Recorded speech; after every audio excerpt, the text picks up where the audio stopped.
TRTV నేను మీ అనిల్. తెలంగాణ ముఖ్యమంత్రి రేవంత్ రెడ్డి ఈరోజు ఢిల్లీకి వెళ్ళారు. ఢిల్లీలో ఉన్న అధినేతలు మల్లికార్జున్ ఖర్గే, ఏఐసిసి కార్యదర్శిగా ఉన్న మల్లికార్జున్ ఖర్గే అయితే ఈ రోజైతే సమావేశమైనట్టు కూడా తెలుస్తా ఉంది. రేవంత్ రెడ్డిని కొంత ఏదైతే నువ్వు దూకుడు ఆపాలి, నువ్వు చేస్తున్న పనులు కొంతవరకు బ్రేక్ వేసేసే, ఎందుకంటే ఇటు హర్యానా జార్ఖండ్ లో ఎన్నికలు వస్తా ఉన్నాయి, ఆ ప్రభావం అక్కడ పడే ఛాన్సెస్ కనబడతా ఉంది. తెలంగాణ ప్రజలు ముఖ్యంగా హైదరాబాద్ లో ప్రజలు ఇబ్బంది పడుతా ఉన్నారు. అక్కడ ఉన్న బీఆర్ఎస్ పార్టీ కూడా ఇటు హర్యానాకి వస్తా, ఇటు జార్ఖండ్కి వస్తా, అక్కడ కూడా ప్రచారం చేస్తాం, ఇట్లా కాంగ్రెస్ ప్రభుత్వం అరికోసం పెడతా ఉంది ప్రజల్ని అనే విషయాలు అక్కడ కూడా చెప్తామని బీఆర్ఎస్ అటు బెదిరిస్తా ఉంది.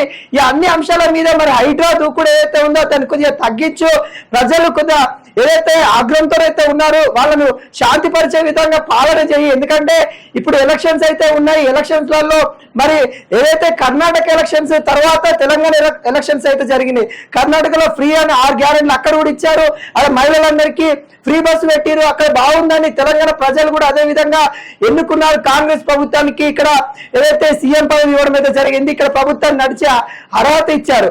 అదే విధంగా ఇక్కడ తెలంగాణను కూడా చూసి హర్యానా జార్ఖండ్ లాంటి రాష్ట్రాలలో కూడా మరి కాంగ్రెస్ విజయకేతనం ఎగరవేయాలి.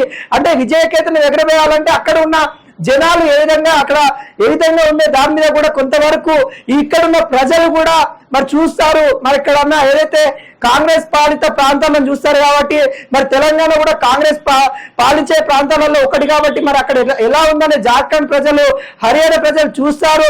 ఆ నేపథ్యంలో మరి తెలంగాణ ప్రజలను చూస్తే కొంతవరకు బాధలో ఉన్నట్టు తెలుస్తా ఉంది. నీ హైడ్రా ఏదైతే ఉందో, హైడ్రా కానీ మూసీ బాధితులు ఎవరైతే ఉన్నారో వాళ్ళు ఆగ్రహం చెందుతా ఉన్నారు. ఆ విషయాలన్నీ మరి భారతదేశం మొత్తం కూడా చూస్తా ఉంది. అక్కడ చిన్న పిల్లలు కూడా అదే వీడియోలు కూడా ట్రోల్ అవుతా ఉన్నాయి. చిన్న పిల్లలు, అటు గర్భిణీ స్త్రీలు, ఆ వీడియోలన్నీ వాళ్ళు ఏడుస్తున్న వీడియోలన్నీ అంత పెద్ద అల్చర్ అవుతా ఉన్నాయి. సోషల్ మీడియాలలో ఏం చేస్తా ఉన్నావు అని కూడా చివాట్లు పెట్టిన దాఖలాలు కనబడతా ఉన్నాయి.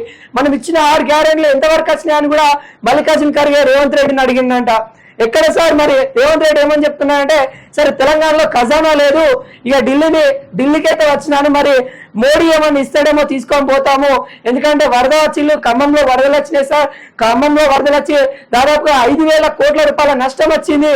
మరి ఆ నష్టాన్ని కూడా కొంతవరకు కేంద్రం నుండి కూడా 2,000 కోట్ల రూపాయలు అయితే అడిగాము, ఆ అమౌంట్ కూడా మనం తీసుకుందాం, ఇక్కడ మోడీని కలిసి అక్కడ నరేంద్ర మోడీని కలిసి ఖచ్చితంగా ఆ అమౌంట్ తీసేసుకుందామని కూడా వచ్చాం సార్ అని కూడా ఆయన అయితే వ్యక్తం చేశారు.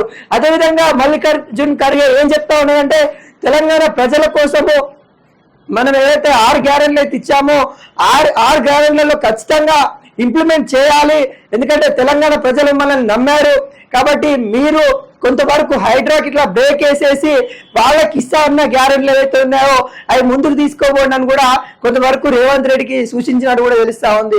అదేవిధంగా పలు విషయాల మీద తెలంగాణలో జరుగుతున్న ఏదైతే ధరణి కావచ్చు, లేకుంటే రైతు బంధు కావచ్చు, ఏదైతే రైతు భరోసా కావచ్చు, ఈ విషయాల మీద కూడా మల్లికార్జున్ ఖర్గే తెలుసుకున్నారంట.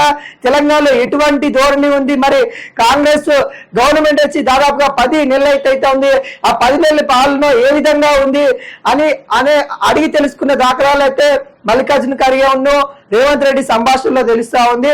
అదే విధంగా రేవంత్ రెడ్డి పైన అయితే తెలంగాణలో ఉన్న కొంతమంది మంత్రివర్గులు, ముఖ్యంగా నల్గొండకు సంబంధించిన మంత్రులు అయితే మరి మల్లికార్జున్ ఖర్గేకు అంతకుముందే కొంత కంప్లైంట్ ఇచ్చారంట.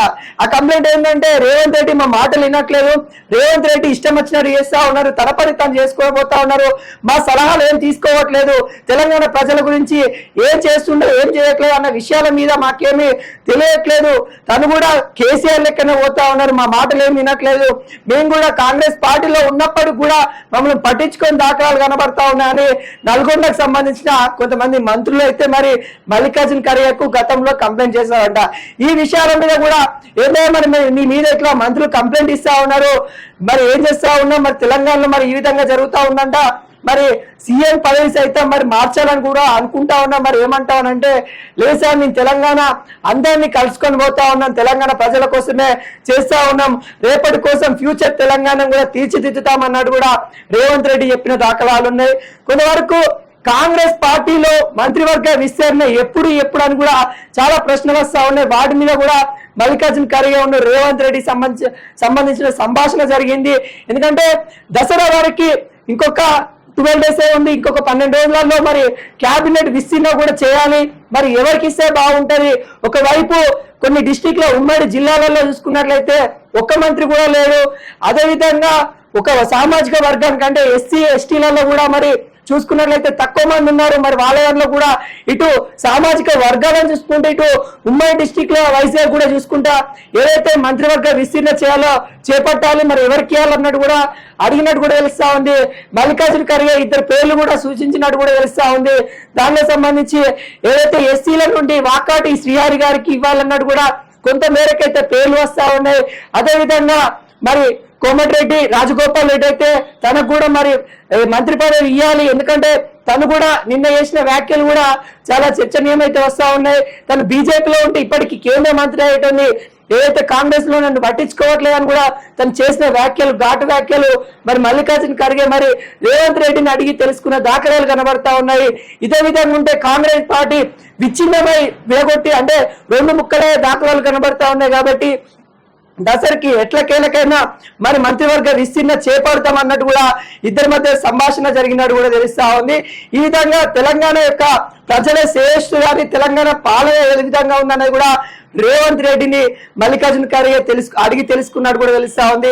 అదేవిధంగా ఈ రోజు రాహుల్ గాంధీ సోనియా గాంధీతో కలిసి మాట్లాడిన తర్వాత మళ్ళీ నైట్ వరకు రేవంత్ రెడ్డి తెలంగాణకు రానున్నట్టు కూడా తెలుస్తా ఉంది. మరి తెలంగాణకు వచ్చినాక ఏమైనా దూకుడు ఆపుతాడా, లేకుంటే ఇదే దూకుడుతో ఇంకా ముందుకెళ్తాడనే విషయాలు మనం అయితే ముందు చూస్తూ ఉండాలి.